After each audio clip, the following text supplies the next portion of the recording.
This episode is brought to you by Indeed. Stop waiting around for the perfect candidate. Instead, use Indeed sponsored jobs to find the right people with the right skills fast. It's a simple way to make sure your listing is the first candidates see.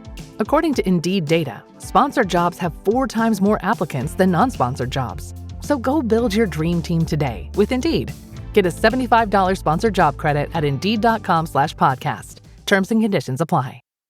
If you're a landlord, you know managing rentals on pen and paper can be a major headache. That's why there's RentRedi. RentRedi is a smarter, simpler way to collect rent automatically, screen tenants, track expenses, and keep up with tenants all in one place, so you can make time for what matters most.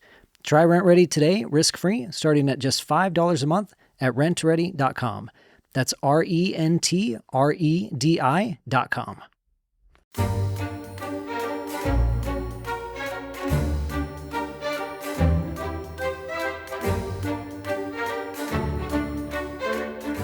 Are 20-somethings really this clinically brain dead? How could people this stupid possibly get a job, hold a job, let alone be able to go to some resort? These mindless idiots have no knowledge of books, films, art, history, politics, or anything else that normal people would use in small talk on a date. They appear to be completely uneducated, completely uncultured, and massively immature. An extremely sad and pathetic commentary on the current generation. Disgraceful. So that, Tom Holland, is a review entitled Brainless Morons. Was this in the Daily Mail, Dominic? No, it's on IMDb. It's a review of Love Island. It actually reads very like some of the reviews that academics write about The Rest is History. It does, I was just thinking that. Anyway, so that's Love Island, the great television sensation of our times.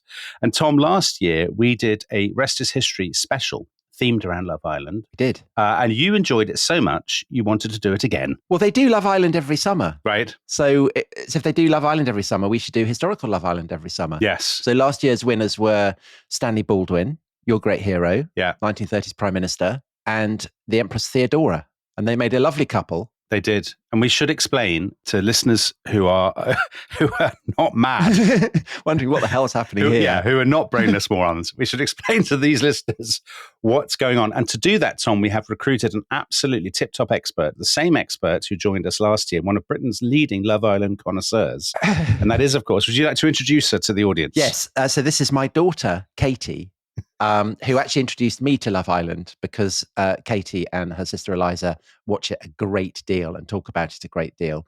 So that's what inspired last year's Historical Love Island. And Katy, welcome back to the show. It is lovely to have you on. And I wonder, for the benefit of those very few of our listeners who haven't watched Love Island, could you just explain what the rules are, what's going on? Of course. Hello, everyone. Can't believe you've let me come back on. But very, very happy to be here.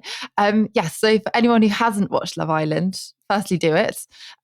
Secondly, the format is basically that you get 4 girls and 4 boys in a villa, and the ultimate aim is to find love. And it lasts for about 8 weeks. And as you go through the 8 weeks, the aim of the game is to stay in a couple. So every single week there's a recoupling, and all the islanders have to gather around the fire pit and make a speech about who they want to stay with. And throughout the course of the series, the couples are given challenges to test their loyalty to their loved ones. So one of the big challenges is Catherine Moore, where the boys and the girls are split up and 4 new boys and 4 new girls are sent in, and chaos ensues because most of the boys especially are quite unloyal. And the aim of the game at the end is to win, and you also get 50k, but you also get fame in the UK after you finish. So it's quite an interesting experiment in a way, because you're seeing whether the people are there to actually find love, or are they there to get the Instagram brand deals after they leave. So that's Love Island in a nutshell. Right. It's like the people who come on this podcast, Tom. Are they in it for the right things, or are they just hoping to become influencers? They're in it for the love of learning, Dominic. So what you have done for us, as you did last time, is you have come up with the archetypes, the kind of people that if you watch Love Island, you will see. So 4 boys, 4 girls. And what you're going to do is introduce each of these archetypes. And Dominic and I have come up with a figure from history who we think fits that particular archetype. So we will then describe them And you, at the end of our descriptions of these various characters, will decide which of them will pair off. Exciting. I cannot wait for this. Okay, so shall I start with my first male archetype? Do. Yeah. So the first one I've chosen is the jester. So this is a classic Love Island character. He is always the centre of the pranks, and he loves all of the other boys in the villa and often shows way more interest in them than the actual girl he's coupled up with. So he'll often cry whenever someone is dumped, especially one of his boys from the island. You like cried tears? Yeah. He'll be very, very upset. Crikey. But then he'll have slight problems showing the same level of emotion to his partner, much to her distress. So yes, that's our first one. Okay, so I have chosen King Charles II, who is well known as the Merry Monarch. And a huge part of his merriness is his fondness for japes, for horse racing, for wearing long wigs, for hanging out with orange sellers and actresses. So he's a tremendous lad. And this is very bad news for his wife, Catherine of Braganza, who comes from Portugal. Princess had been brought up in a convent, very, very pious. And so probably not a natural Love Island contestant. So she's Catholic. Charles II is a Protestant, ruling a Protestant country. So there's a lot of hostility in Britain to Catherine of Braganza. Charles does stand by her in that sense. He doesn't kind of get rid of her, although there are all kinds of accusations are leveled against her, this kind of thing. But basically, he is not going to stay at home and moon around the Queen, Catherine of Braganza, because he is out there having fun. So his backdrop, of course, is that his dad had his head chopped off. So he's got quite a lot of issues to work through. I mean, it's quite a lot of trauma there. He got exiled because England got taken over by the Commonwealth, by Oliver Cromwell. Charles tried to come back, set himself up as a kind of, a popular favourite to try and get people behind him, but they didn't really rally to him. He got defeated in battle, so then he had to escape across England. He hid in an oak tree, very famously. But the great thing that enabled him to escape was his ability to blend in and to mingle and to play. He's kind of a man of the people. So even though he's a king, he has that kind of popular touch. And then when he comes back and he's king, it's been a very dour time under Cromwell. Cromwell's been, banning pies and Christmas, hasn't he, Dominic? Yes, banning pies. That's a bizarre claim, Tom. Well, he didn't even ban Christmas. No, he didn't. He didn't do any of that. So Charles comes back from his exile. He is restored. This is the restoration. Cromwell is dead. Cromwell is not a guy for debauchery. Charles basically is. So although he has no children by poor old Catherine of Braganza, he has 12 children by 7 mistresses. So one of them is Nell Gwyn, another is Lady Castlemaine, another is Louise de Querouaille, who was a Love Island contender in the previous year. Princess Diana was descended from 2 of his mistresses. The Queen, Camilla, she's descended from one of Charles II's mistresses as well. So there's a lot going on there. He loves horse racing. His favourite horse was a horse called Old Rowley, and that was the nickname that got given to Charles himself. He loves pranks. He is great friends with a whole succession of notorious rakes, of whom perhaps the most notorious is the Earl of Rochester, a young man, the son of a very devoted follower of Charles II, who had stayed with him throughout all the bad years when Charles was in exile. So this is Samuel Pepys on Lord Rochester. The king dining yesterday at the Dutch ambassadors. After dinner, they drank and were pretty merry. And among the rest of the king's company, there was that worthy fellow, my Lord of Rochester, and Tom Killigrew, whose mirth and raillery offended the former so much that he did give Tom Killigrew a box on the ear in the king's presence, which do give much offence to the people here at court. So this is very poor form. I mean, even if you're an earl, you don't go up and kind of box people in front of the king. And so Rochester is banned from the court. But Charles II misses him so much that within a few weeks, he's got Rochester back. Then Rochester is spectacularly rude about the king. He writes a poem about him. So this is Rochester on Charles II. Restless he rolls from whore to whore, a merry monarch, scandalous and poor. And so Charles II bans him again, but then forgives him and appoints him the Ranger of Woodstock Park. So that's the kind of vibe that's going on with Charles II. There's all this kind of banter. It goes too far. Charles II gets rid of his friends, but then brings them back and makes them Rangers of Parks. So that's the vibe that's going down.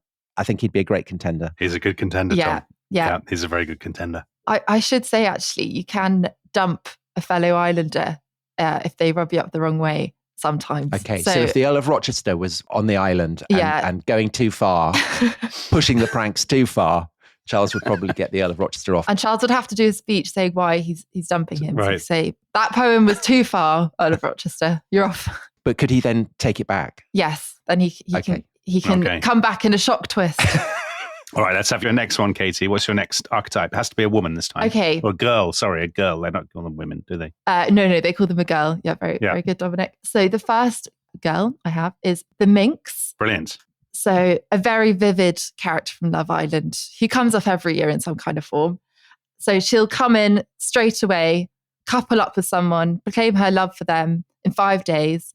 She'll then fall in love equally as quickly with someone else when Casa Amor comes. So this is when the girls are put into a separate house and new boys come in and they have to test their loyalty. And she'll leave the first boy brokenhearted, as well as the girl she has stolen the guy from. Perfect. So yeah, there's not a lot of loyalty to the ladies. Okay, so I'm choosing the Minx and I've chosen Catherine Howard, briefly Queen of England. So she is one of Henry VIII's queens, as you will know, Katie. Catherine Howard was born, we think, in about 1524. And she's kind of been in a Love Island environment before. This is why I think she's such a strong contender. So I had a very good year last year with Theodora and Stanley Baldwin. Yes. I'll be disappointed not to have a good year this time, which is why I've chosen Catherine Howard. Because what happened to Catherine Howard, she's one of the 6 children of Lord Edmund Howard and Joyce Culpeper. So the Howard thing is really important because she's part of one of the most powerful aristocratic clans in 16th century England, the Howard clan, related to the Duke of Norfolk. And she is brought up at Norfolk House, which is in Lambeth, not a million miles from where you are, Tom. Yeah. A Norfolk House, which is the house of her father's stepmother, the Dowager Duchess, Agnes Howard. And this is basically run as a sort of 16th century Love Island arrangement. So there are quite a few aristocratic girls who stay there in a kind of dorm, Katie, and they smuggle boys in at night. The girls will steal sweetmeats from the kitchens, wine, and gifts for the blokes. So Catherine is absolutely into all this. She loves it. She likes dancing. She likes dogs. She likes messing around and bubbliness and that sort of carry on. Her first liaison is with her music teacher, who's a man called Henry Mannix. And later on at her trial, she, during her interrogation, I should say, she says, at the flattering and fair persuasions of Mannix, I suffered him at sundry times to handle and touch the secret parts of my body. So this is going on. Anyway, he gets booted out, I think. I think this is discovered. So that's the end of Henry Mannix. And then she starts carrying on with the Dowager Duchess's secretary, Frances Derham. And they call each other husband and wife. They're not husband and wife, but this is very touching. I read he entrusts her with wifely duties, such as looking after his money when he goes away on holiday. Oh. So this is quite sweet. But then she meets bloke number 3. And now the story takes a darker turn because this is Henry VIII. Oh, no. Now, Henry VIII is married to Anne of Cleves, who is not a natural Love Island contestant, it's fair to say at all, because she's German, for one thing.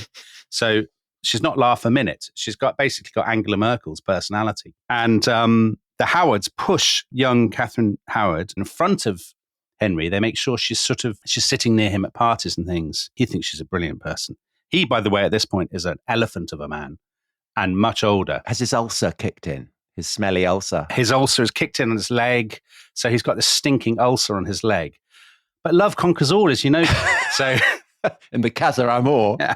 So Catherine Howard looks past this. He's delighted by this. She's about 70 years his junior, but that's fine. He says she's the very jewel of womanhood. So he boots out Anne of Cleves, marries Catherine Howard, gives her tons of presents, jewels, and all this kind of thing. But as you know, with the Minx, history never stops. No.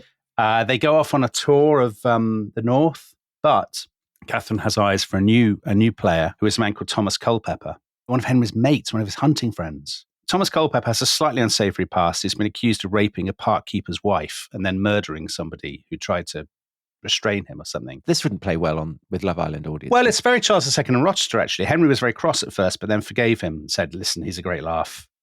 Boys will be boys. Boys will be boys. People sometimes overstep the mark. Bring him back. Catherine carries on with Thomas Culpeper during the tour. She smuggles him up to her rooms in Pontefract. Very unromantic place. No offense to people from Pontefract. But great cakes, though. Yeah, and a good castle. I think it's Pontefract Castle, where And also the Bishop's Palace in Lincoln, where Culpeper is sneaking up late at night. Anyway, bad news for Catherine, Katy. Archbishop Thomas Cranmer leaves Henry. I mean, this surely is very Love Island behaviour. He leaves him an anonymous note on his pew in the chapel, very Love Island, saying your wife is cheating on you. Terrible scenes. Henry bursts into floods of tears. He's like a quivering blancmange of misery and regret. Catherine herself, she's arrested. She's in floods of tears. It's absolute scenes. She's taken to the palace at Sion. Henry is very unrelenting, I have to say, because later on she's dragged onto a barge, again sobbing, taken to the Tower of London. 13th of February, 1542. She is led to the block.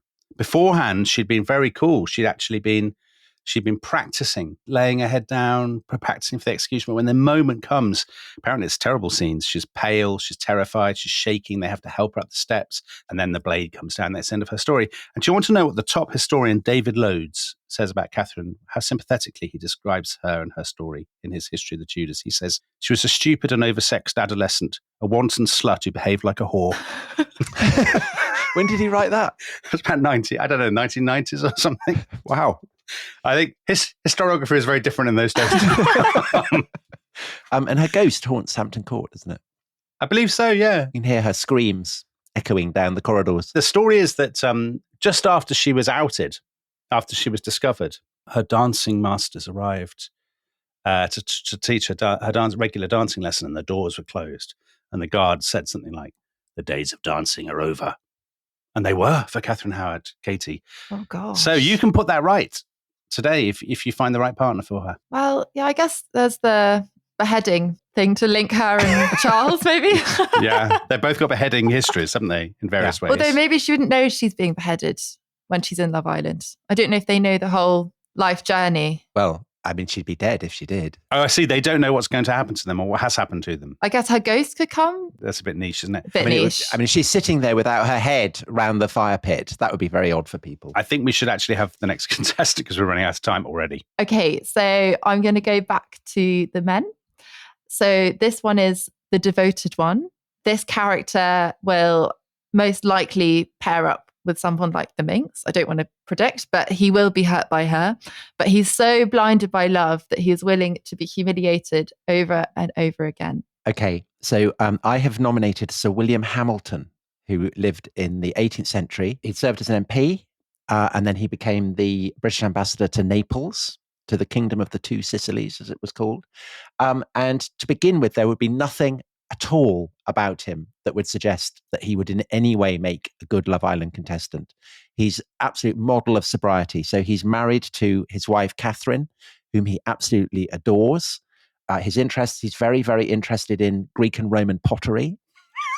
So he's hanging out in Naples, and of course Pompeii and Herculaneum are nearby, and this is when the excavations there are starting, and he becomes a great collector of antiquities. He's very, very interested in volcanoes and earthquakes. He climbs Mount Vesuvius over 70 times.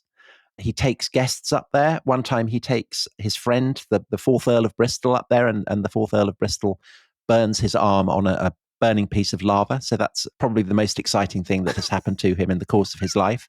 And also he's a great patron of music.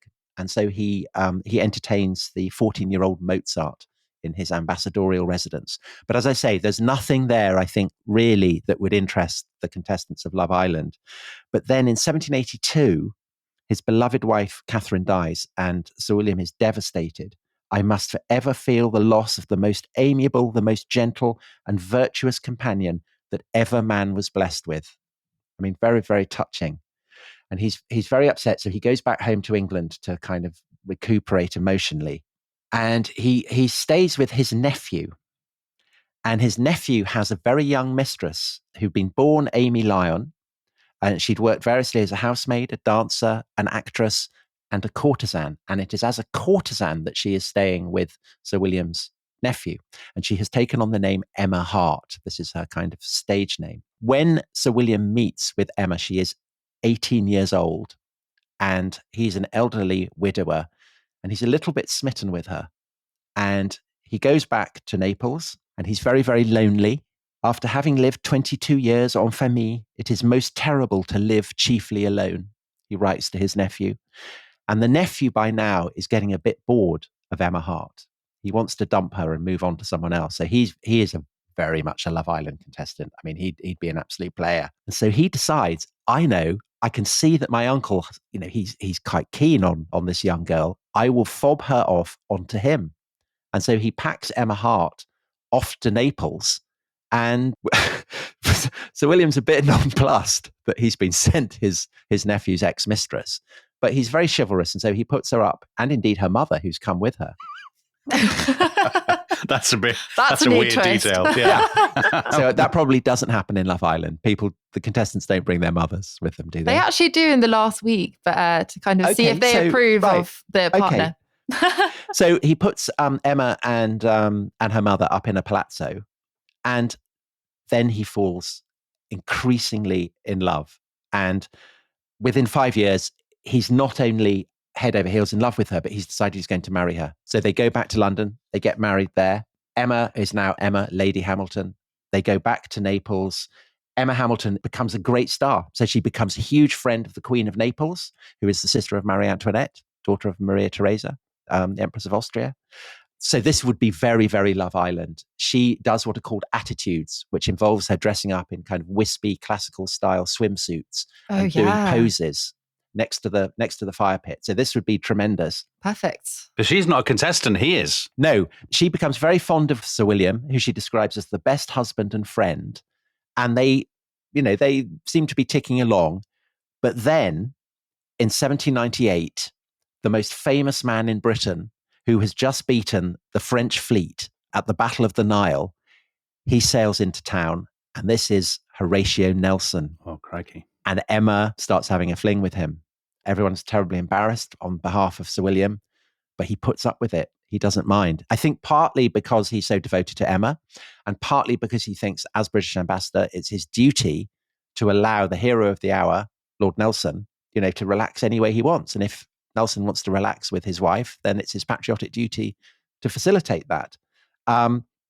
So 1800, they all return back to England overland, and it's a ménage à trois, and it causes a kind of international scandal.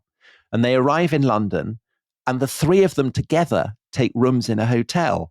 And Nelson is married as well. He hasn't told Lady Nelson that he's back and he's shacked up with Lady Hamilton and her husband. So Lady Nelson suddenly turns up. They're having dinner. Lady Nelson turns up. Then Nelson's father turns up. They all have dinner. And Lady Nelson observes that Emma is looking a bit larger than she might otherwise be and realizes that Lady Hamilton is pregnant. And Nelson refuses to apologize. And basically, there's a massive kind of scandal.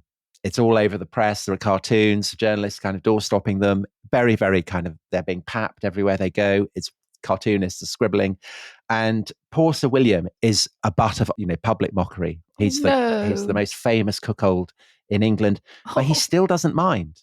He still puts up with it. And Nelson ends up dumping his wife. He goes off to sea, fights the French again. Emma gives birth to their daughter, who they call Horatio, after Horatio, making it absolutely clear to everyone who the father is.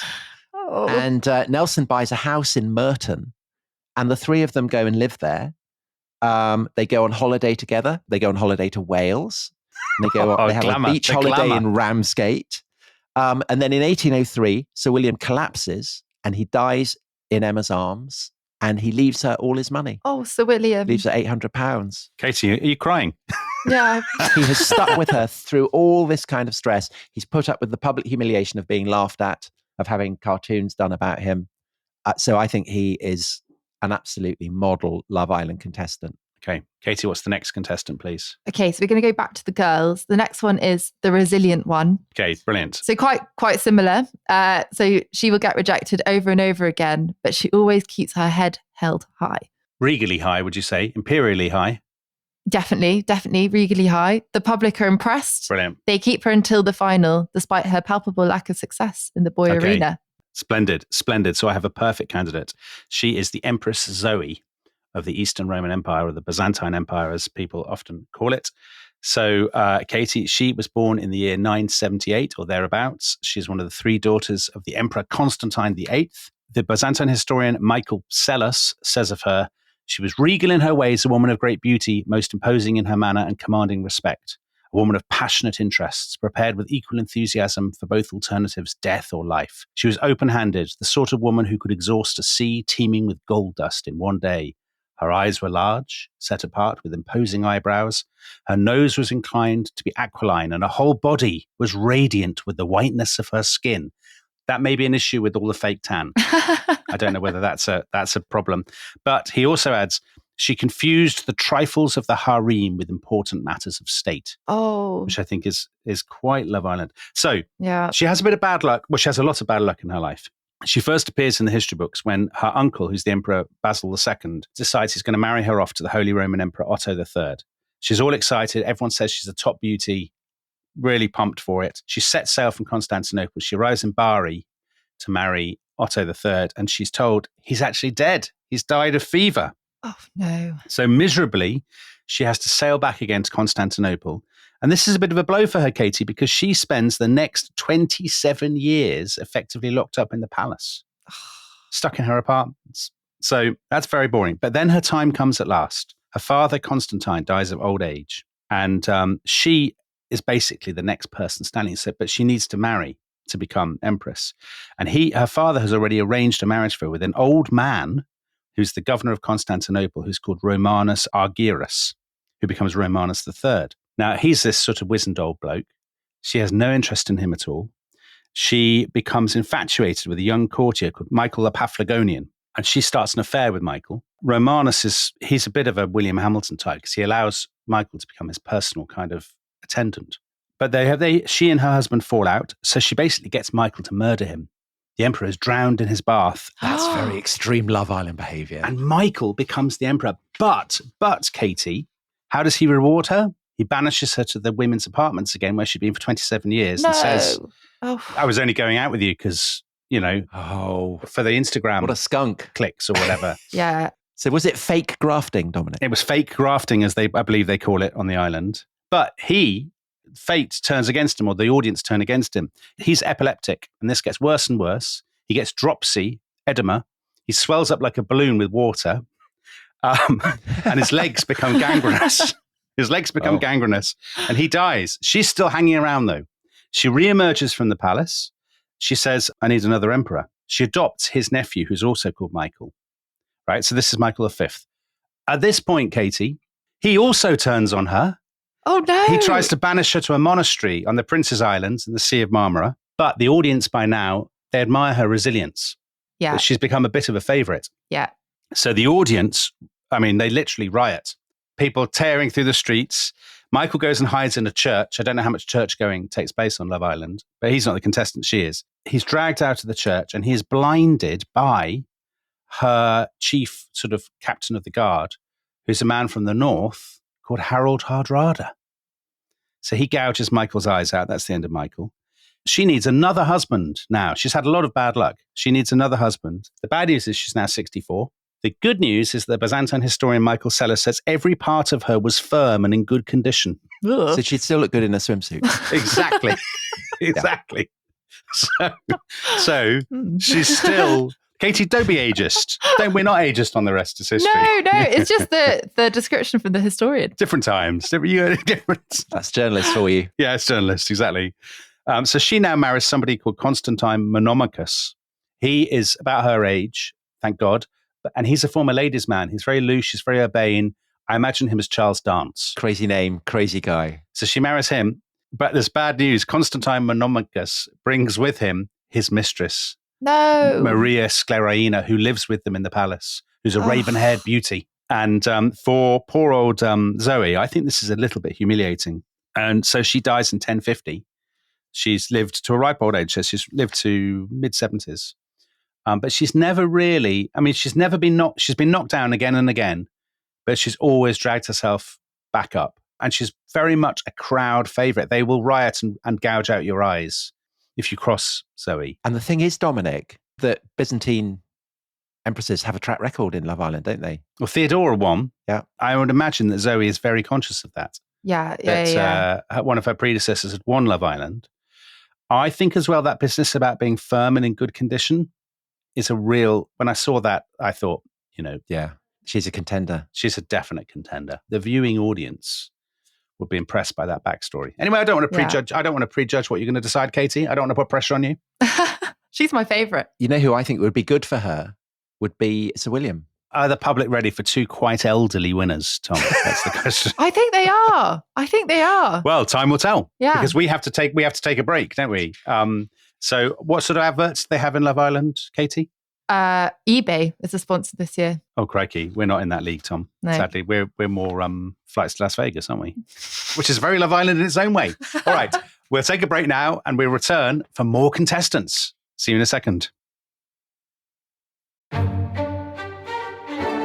This episode is brought to you by Rocket Money. Tom, we often talk about how to organise our finances. I'm very conscious that I'm paying for a lot of mad subscriptions. And there's one thing that we've talked about often on this show. It's the thing that we probably hate more than any other, and it's a hidden fee. I would love to get my finances under control. There are all these things piling up on our bank statements, and I think I need to fix this problem. I need to sort this out and to stop this. I mean, my finances are so chaotic that I need this app. So I'll tell you what it is. It's called Rocket Money. It's a personal finance app that helps find and cancel your unwanted subscriptions. It monitors your spending and it helps to lower your bills so that you can grow your savings. With Rocket Money, you can track all of your subscriptions and you can easily cancel within the app with just a few taps, saving you time, avoiding charges. And you can also set budgets and goals and get personalized insights and regular reports to track how you're doing. They will even send you real-time alerts for large transactions, upcoming bills, refunds, and even low balances. So let Rocket Money help you reach your financial goals faster. Join at rocketmoney.com/ishistory. That's rocketmoney.com/ishistory. rocketmoney.com/ishistory. This episode is brought to you by Stouffer's. Here comes three-time juggling champion Natalia Rogers. She's juggling law school, her TA job. Oh, narrowly catches the laundry. What's that fourth ball? Parents unexpectedly showed up at dinner time? Is that too much for Natalia? Not with Stouffer's Chicken Alfredo and its mouth-watering mix of Asiago, Romano, and Parmesan. When you're juggling four things at once and the clock strikes dinner, think Stouffer's. ¿Hablas español? Sprichst du Deutsch? Kan du norsk? If you used Babbel, you would. Babbel's conversation-based techniques teaches you useful words and phrases to get you speaking quickly about the things you actually talk about in the real world, with lessons handcrafted by over 200 language experts and voiced by real native speakers. Babbel is like having a private tutor in your pocket. Start speaking with Babbel today. Get up to 55% off your Babbel subscription right now at babbel.com/Spotify, spelled BABBEL.com/Spotify. Rules and restrictions may apply.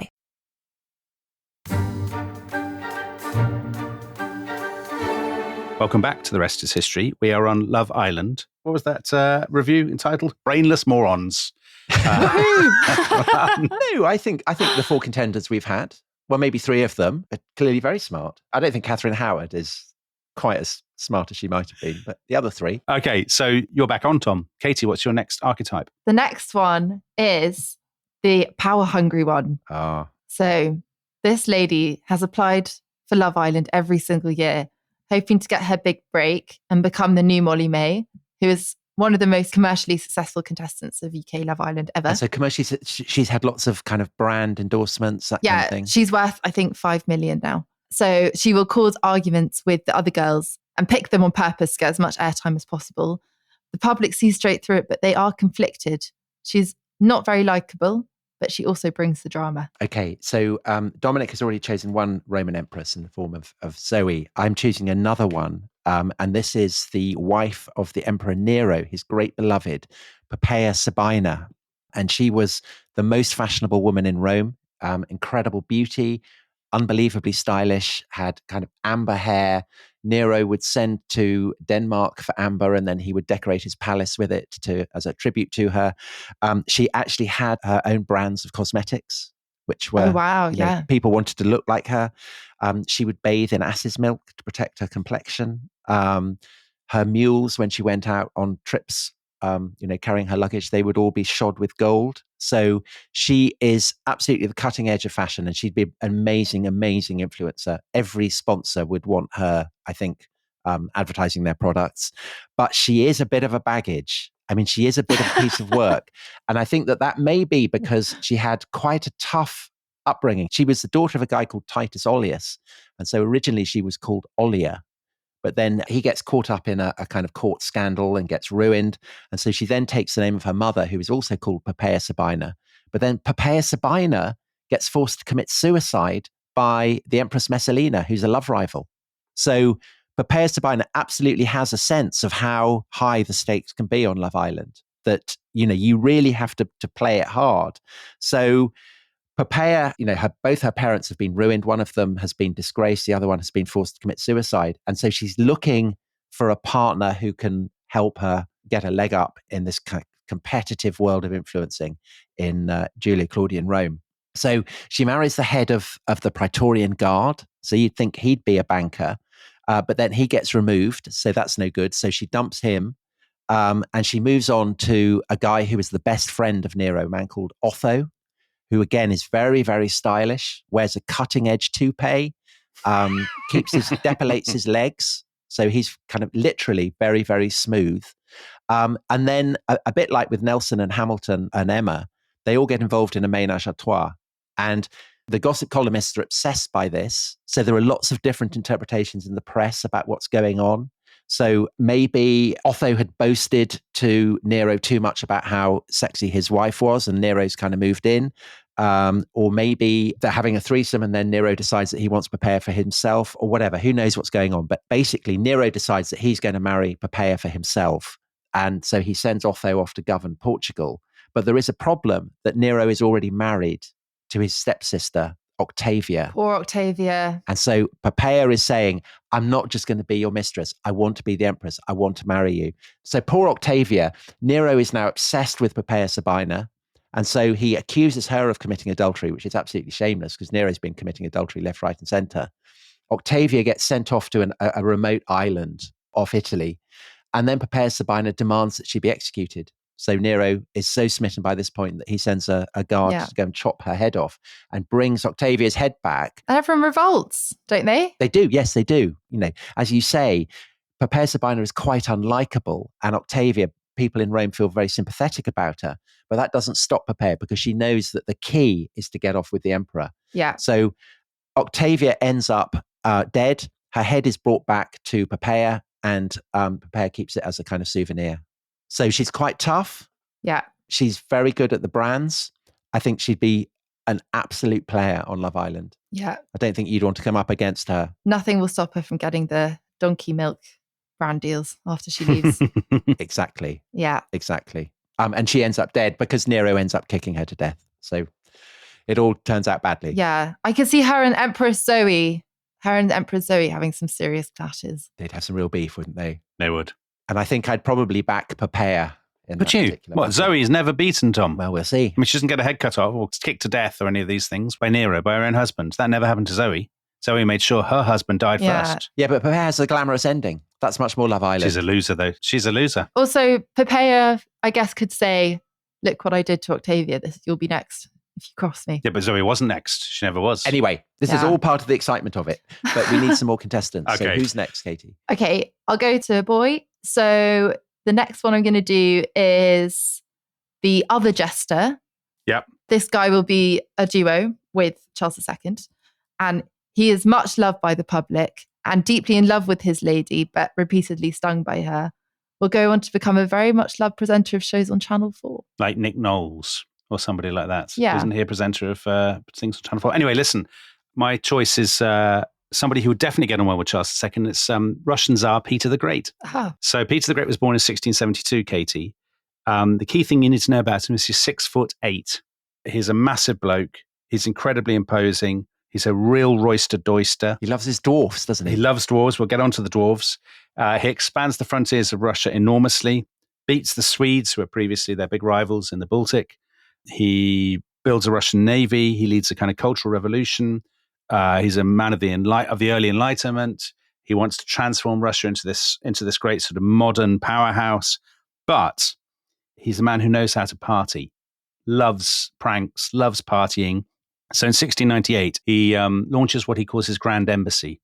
He travels, often incognito, around Western Europe with a load of attendants to try and observe what's going on so that he can modernize Russia. He arrives in England. He's in England for about 4 months. I don't know whether he would bring these people to the island. It's very unclear because obviously he's never been on Love Island before. He traveled with 4 chamberlains, 2 clocksmiths, 3 interpreters, a cook, a priest, 6 trumpeters, 70 soldiers, all as tall as him, 4 dwarves and a monkey. So he pitches up in England. He stays at the diarist John Evelyn's house in Deptford. And Tom, we discussed this before, and the rest is history. When he moves out, Christopher Wren is sent round to sort of tally up the damage. They have caused £300 worth of damage, including £3 for wheelbarrows broken by the Tsar in races and parties and such. All the floors are covered with ink. All the curtains and the bedclothes have been torn to pieces. All the chairs have been smashed.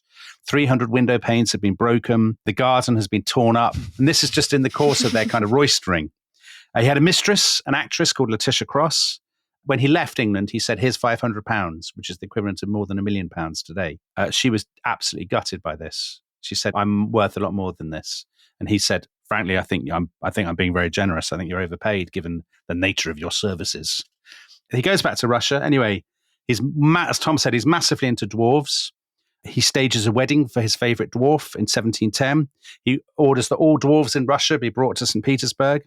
He forces them to drink goblets of vodka and dance until they fall over. He regularly convenes what he calls the all-drunken synod of prostitutes, dwarves, and other characters.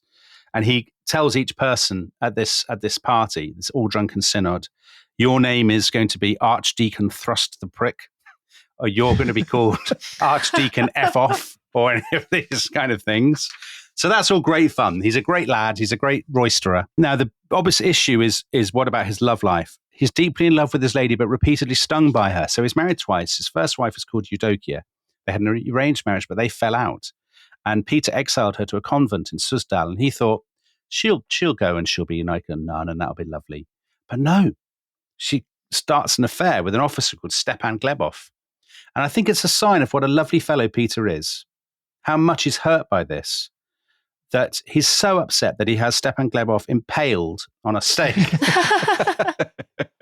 Because that would be an incredible adornment to Love Island. And the stake, we read, was artfully inserted to miss all the vital organs so that Stepan would live longer. Oh. And then Peter is so hurt that he gets his soldiers to force Eudokia to watch Stepan's death agonies. How long did it last? Oh, probably hours and hours and hours. Maybe God. days.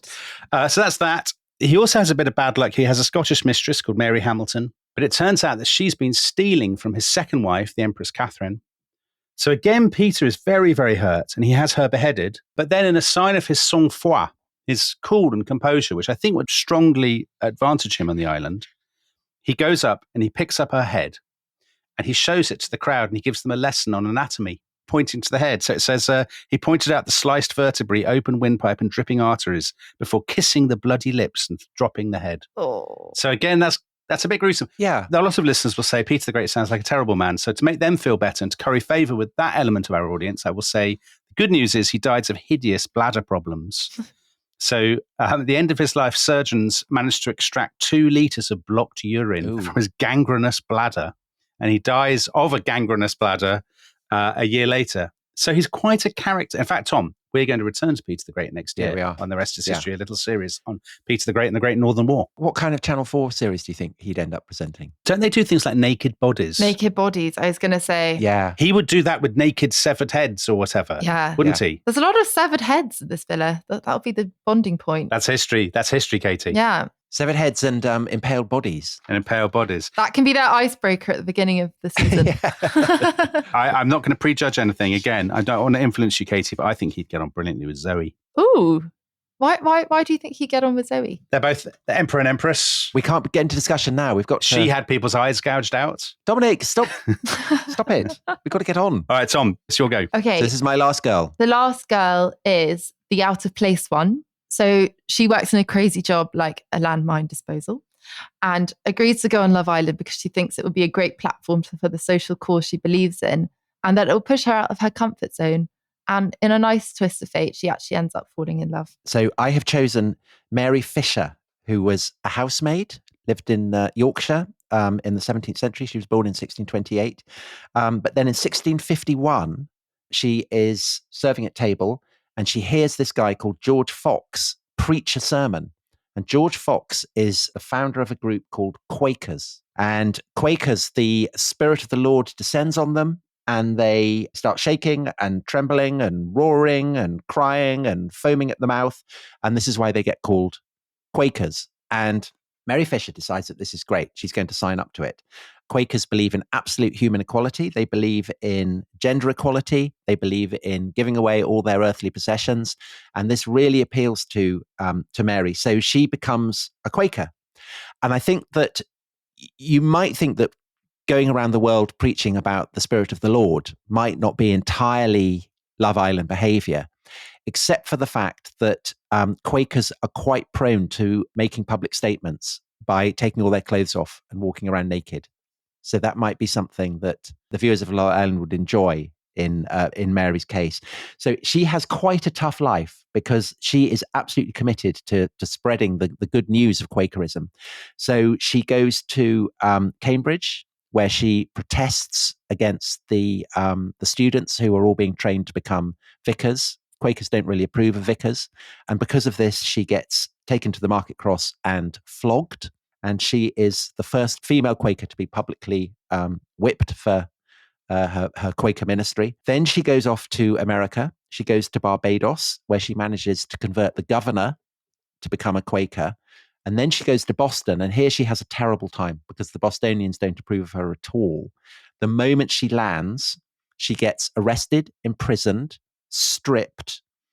Her body is intimately examined by a perv for signs of witchcraft. By a perv, was that, Tom? Yes. Oh. That's a technical... Well, the person meant to be examining her is meant to be a woman, but it turns out to be a guy who's dressed up as a woman's clothes so that he can go and have a grope. No, really? So I think that counts as a perv. Crikey. Don't you think? That's definitely a perv. Definitely. Yeah. And all her books and everything get seized by the Bostonian hangman and burned. So it's all very sad. And she gets put in prison and she's only saved from starvation by a friendly innkeeper, because there's obviously something about her that appeals to this innkeeper. So I think that bodes well for her. Her prospects on Love Island. So anyway, she spends 5 weeks in prison and then she gets deported, and they've only managed to get one convert. So that's very sad. But she's nothing daunted. So her next stunt is she goes off with 5 Quaker pals and they go off to convert the Ottoman Sultan, who, there is various issues there. Firstly, he doesn't speak English and Mary doesn't speak Turkish. And secondly, she's a Quaker and he's a Muslim. And also, she's a housemaid and he's a sultan. So all in all, the odds on them meeting up and getting on, I'd say, are fairly low. But actually, she does get to meet him. And he's very polite and listens to her. And Mary says of him that he was very noble unto me. And someone writes about her performance here. She departed through that great army, that's the army of the Sultan, to Constantinople without a guard. Whitherto she came without the least hurt or scoff, to the commendation and praise of the discipline of that army, the glory of the great Turk and his great renown. So she's obviously got something.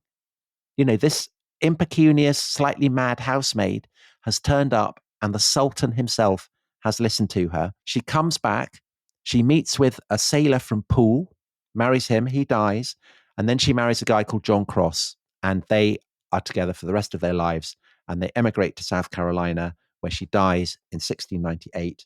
And she is buried there with her beloved husband, John Cross, in the Quaker burial ground. And you can see her grave to this day. Oh, Tom. Oh, Sweet story. very sweet. Katy, we've got one more. So the final person is the accidental heartbreaker. So this is a man who's very joyous and charismatic, forms strong friendships with the girls, and then is fought over by them once they realize what a nice guy he is.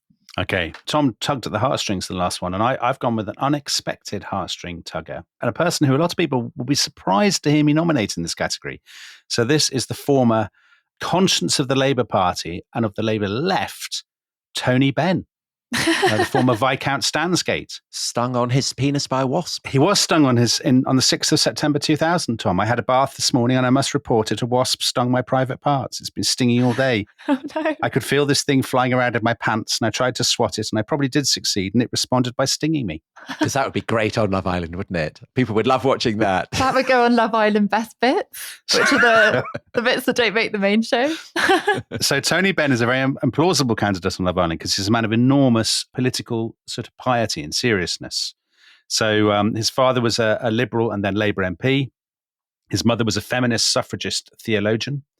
He was in the RAF in the Second World War, though he never really saw action, but he was in the RAF in Africa, I think.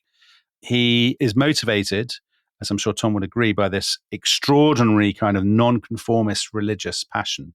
Although he's not really a religious person, but he pours all that in. But quite Mary Fisher. Yeah, very much so, Tom. He would love Mary Fisher. He pours it all into politics. When he succeeds to the peerage at the beginning of the 1960s, he fights this long battle to disclaim his peerage because he doesn't want it. So he was Viscount Stansgate, but he wants to stay in the House of Commons. He's the Minister of Technology under Labour in the 1960s. And then he has this kind of conversion experience where he goes way over to the left. And he becomes Labour's Secretary of State for Industry in the 70s, where he loves nationalising things. He dreams of a future in which hundreds of companies have been nationalised, in which men in donkey jackets are planning the future of the economy. And in the 1980s, he becomes the absolute kind of tribune of the plebs, kind of touring the land, giving these incredibly articulate, rousing, inspirational speeches, not just against Thatcherism, but against what he sees as the heretics in his own party. But the reason I've chosen him is because he is also incredibly uxorious. He has this very sort of admirable and touching love story with his wife, Caroline. So they met over tea at Worcester College, Oxford in 1949. She's American, and she's also very left-wing. And he was smitten straight away. He proposed to her 9 days later, after they'd first met, at a park bench in the city in Oxford. She accepted. Many years later, he bought that bench from Oxford City Council, and he installed it in the garden of their house in Holland Park. And critics in the mid-1970s claimed that he was secretly having orgies at a rented house. And it was a story so utterly unbelievable and outlandish that it didn't even remotely catch on, because he was the last person in Britain that would ever have done something like that. 50 years after they had first met, she wore the same dress that she had worn that night. She kept it, and she would sometimes get it out and wear it on their wedding anniversaries and things like that. But the thing that's actually most touching about them is Tony Benn was an inveterate diarist. This is why he will, long after his political achievements, which were, I think it's fair to say, debatable, long after they were forgotten, he'll be remembered as this great diarist. And if you read his diaries from the year of her death and the year or so after she died on the 22nd of November 2000, and his diary entry afterwards said how heartbroken he was. She was the finest person I ever met. And then you read the next year's volumes, he's often saying, it was the anniversary of Caroline's death this week. I must say I'm finding it very painful. Not only do I miss her terribly, but I am riddled with guilt. The things that I should have done with her that I didn't. The next day, at 6 minutes past 10, the exact moment she died, we all went into the front room where I'd lit a candle, and we stood in front of the picture of her, and we hugged each other and took photographs. A month later, I was listening to cassettes in the car, and he's obviously thinking about his wife. He says, I began crying, and I sobbed and sobbed all the way to Stansgate. It was freezing cold there. I sat in the bedroom and sobbed. It just comes back to you all of a sudden. I wondered where Caroline was. Had she disappeared into thin air? What does death mean? Is it a complete and absolute end? And he writes these kind of entries again and again. But there is one nice Love Island touch to this, which is about 3 years after his wife's death. He meets somebody on whom I think it's fair to say he develops an absolute crush. Very implausible person. And this is the first winner of Strictly Come Dancing, Natasha Kaplinsky. Oh. So Natasha Kaplinsky comes round to his house to interview him. She's a BBC breakfast presenter at the time. And he says in his diary, she did the interview. She's very professional, exceptionally beautiful. 2 days later, there was a knock at the door, and there was Natasha Kaplinsky, who'd come round with a box of chocolates, which was really sweet of her. They keep up this relationship. June 2004. I watched Strictly Come Dancing, and Natasha won. She was doing a foxtrot, I think. Oh, she was terribly good, and I sent her a little message. Later that month, Natasha came top again. Oh, she was so good. I voted several times in support of her. Then I rang her and said how fabulous she was. A month later, Natasha rang. She said she'd love to have lunch. I said, I've kept a month open for you. She said, only a month, Tony, which was very cheeky. Anyway, next Wednesday is settled. Oh. Goes on and on. They have the lunch. Natasha arrived at 4:45. She is beautiful and very friendly. I really enjoyed the evening. So that was a sort of sweet, romantic friendship, I think it's fair to say, that he developed in very advanced age. And I think those two things, the love story with his wife and then the late life platonic romance with Natasha Kaplinsky, make him a compelling dark horse candidate for this year's Love Island. Yeah. So they never got together. Him and Natasha Kaplinsky. Yeah. Well, who knows? Not that I'm aware of. I mean, Natasha Kaplinsky, if she's listening, will be able to. Yeah. Well, there is a dance challenge. So it sounds like Tony Benn would be completely undone by that. Maybe, yeah. Well, unless Natasha Kaplinsky's given him dance lessons. Tony Benn was a great crier as well. So if you were to have a miners' choir or something who started singing, he would burst into floods of tears. And I wonder whether that would also endear him to the audience, Katy. Oh, definitely. Or if there was a challenge, a Love Island challenge about nationalising businesses or fighting the IMF. He'd win. I mean, he'd be all over that. He would be absolutely all over that. They haven't done that yet, but never say never. Yeah. I don't think Poppaea would be as good. No. Her opinions on international capitalism, Tom, probably not as robust as Tony Benn's. No, probably not. So, Katy, there you have your 8 contenders. Now you have to decide which of them are going to pair up with which.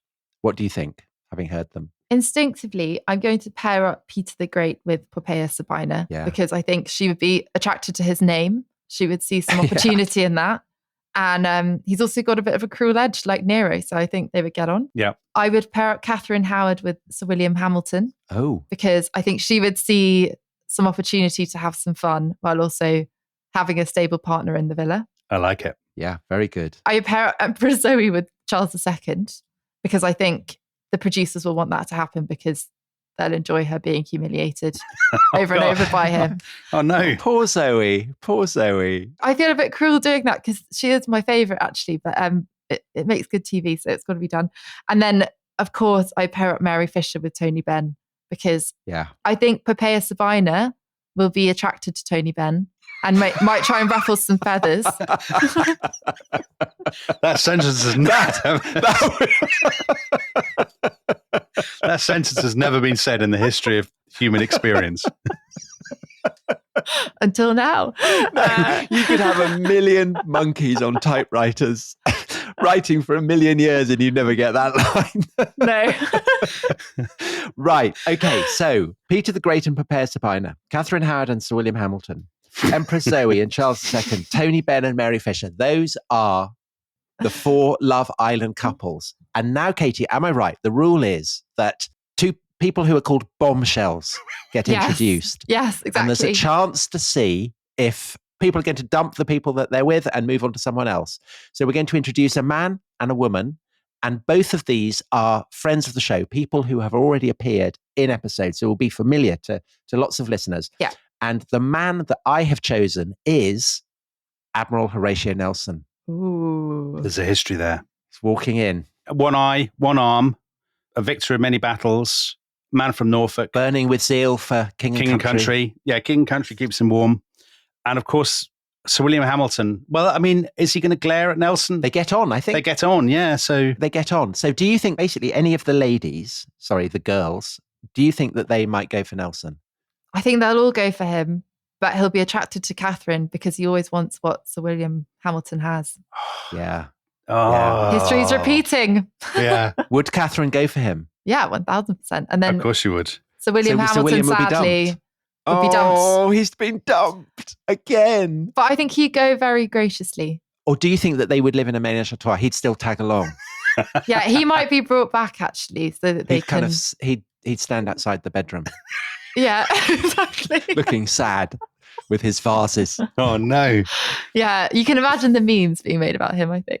Oh, okay. So Catherine Howard and Nelson. So William has been dumped. So that is explosive action. But Dominic, who is the girl who's coming in? Top blood-drinking, Christ-marrying saint, Catherine of Siena. So, Katy, your dad had been pestering to do an episode on Catherine of Siena for ever since the beginning of The Rest is History. She initially was very interested in fashion, wasn't she, Tom? Yeah. Loved fashion. And then had this sort of conversion experience, actually a bit like Tony Benn, moving to the left after the 1970 general election. She casts off earthly things. She stops eating. Jesus visits her in her bedroom. They get married. She pledges herself to eternal virginity. Which is an issue on Love Island, I agree. Loads of saints and stuff piled into her bedroom to preserve the wedding. I mean, these are dead people like St. Paul and stuff. She married Jesus using as a ring his blooded foreskin. And then she carried out miracles, didn't she, Tom? Yeah. Stuff with bread and wine, healing people. She drank. What did she drink? pus from She the... drank pus from a breast, a cancerous breast. I mean, that would be unusual. Yeah. I mean, that's not the kind of thing I imagine that you get on Love Island. Anyway, so do you think that she might? Anyone? Yes. Any of the lads would? I think she'd be brought in halfway through. Yeah. In Casa Amor for Tony Benn to test his love with Mary Fisher. Crikey. But it will fail because he's uxorious. And so she will then be booted off. Catherine Sienna didn't last long. Okay, crikey. Yeah. Okay. Right.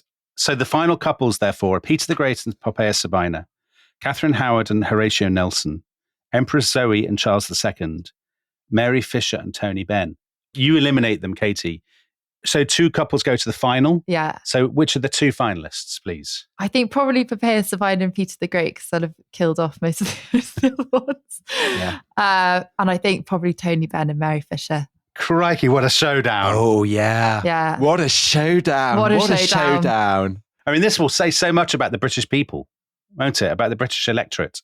So they go for blood-stained, murderous, head-severing, dwarf-tossing. Yeah. And loads of articles be written about it. What does it mean for Britain? Yeah. What does the vote mean? The cultural zeitgeist. Yeah. Guardian would be going bonkers for Tony Benn, Tom. They'd be doing that, one of their letter-writing campaigns. So, Katy, you have to decide not who you want to win, but who you think the British public would vote for. So, Peter the Great and Poppaea Sabina, Tony Benn and Mary Fisher. Given those 2 couples, who do you think the Love Island voters would go for? I think, given the political climate that we're in at the moment, it has to be Tony Benn and Mary Fisher. Oh, my word. Oh, what a turn up. Stunning. Tom, can you see Theo in the chat? Our producer just writing, yes, yes. And capitals. The people's choice. The people's winner. Amazing scenes. And then you can imagine The Guardian writing about that as well. Perfect. Oh, The Guardian would be all over it. Yeah. Maybe The Guardian would sponsor Love Island. Yeah. Crikey. Exactly. And people sometimes say that the rest is history is not woke enough, Tom. I mean, what a rebuke. That's amazing. Yeah. What a rebuke to them. Yes. Katy, that was brilliant. Thank you so much. Thank you. And I think everyone who's listened will agree that was a roller coaster. Yeah, wow. Who saw that coming? With a stunning denouement. Right. And on that bombshell. Absolute bombshell. That succeeding Stanley Baldwin and the Empress Theodora are top Quaker Mary Fisher and top nationaliser of British Leyland, Tony Benn. We say thank you very much to Katy, who, as always, an expert guide through a world that, as that review on IMDb said, a world of brainless morons and extremely sad and pathetic commentary on the current generation. Let's hope they're not saying that about this podcast. And we will see you all next time. Bye-bye. Bye-bye. Bye-bye.